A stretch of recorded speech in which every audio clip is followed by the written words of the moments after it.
বাংলাদেশের পরিচিত ক্রিকেট সাংবাদিক ও ক্রিকেট বিশ্লেষক দেব চৌধুরী। দীর্ঘদিন ধরে তিনি ক্রিকেট বিশ্লেষণের মাধ্যমে দর্শকদের মন জয় করে আসছেন। কিন্তু 31শে জানুয়ারি 2025 এক ঐতিহাসিক দিনে তিনি তার জীবনের সবচেয়ে গুরুত্বপূর্ণ সিদ্ধান্ত নেন। তিনি ইসলাম ধর্ম গ্রহণ করেন। জুম্মার নামাজের পর ঢাকা দারুস সালাম শাহী মসজিদে শত শত মুসল্লিদের উপস্থিতিতে তিনি শাহাদত পাঠ করেন। তার ইসলাম গ্রহণের পর উপস্থিত সবাই তাকে আন্তরিকভাবে শুভেচ্ছা জানান। তবে প্রশ্ন হলো, কেন একজন জনপ্রিয় ক্রীড়া সাংবাদিক তার ধর্ম পরিবর্তন করলেন?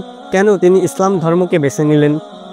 বিশ্বজুড়ে প্রতিদিন হাজার হাজার মানুষ ইসলাম ধর্ম গ্রহণ করছেন। গবেষণায় দেখা গেছে ইসলাম গ্রহণের পিছনে কিছু সাধারণ কারণ কাজ করে।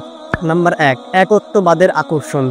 ইসলাম একমাত্র ধর্ম যেখানে মহান আল্লাহ তাআলাকে নির্বিচারে একমাত্র সৃষ্টিকর্তা হিসেবে মেনে নেওয়া হয়। এখানে কোনো মধ্যস্থকারী নেই, শুধু একজন সৃষ্টিকর্তা আর তার বান্দার সম্পর্ক। নাম্বার 2, বৈজ্ঞানিক সত্যতা। অনেকেই কোরআনের বৈজ্ঞানিক তথ্য দেখে মুগ্ধ হয়ে ইসলাম গ্রহণ করেন। 1400 বছর আগের দেওয়া কোরআন শরীফের আয়াতগুলো আজকের বিজ্ঞানের সাথে হুবহু মিলে যায়। নাম্বার 3, নৈতিকতা ও শৃঙ্খলা। ইসলাম জীবনযাপনের একটি গুরুত্বপূর্ণ গাইডলাইন দেয়। কিভাবে একজন ভালো মানুষ হওয়া যায়, কিভাবে পরিবার ও সমাজের কল্যাণ করা যায়, এই সব কিছুই এখানে স্পষ্টভাবে উল্লেখ আছে।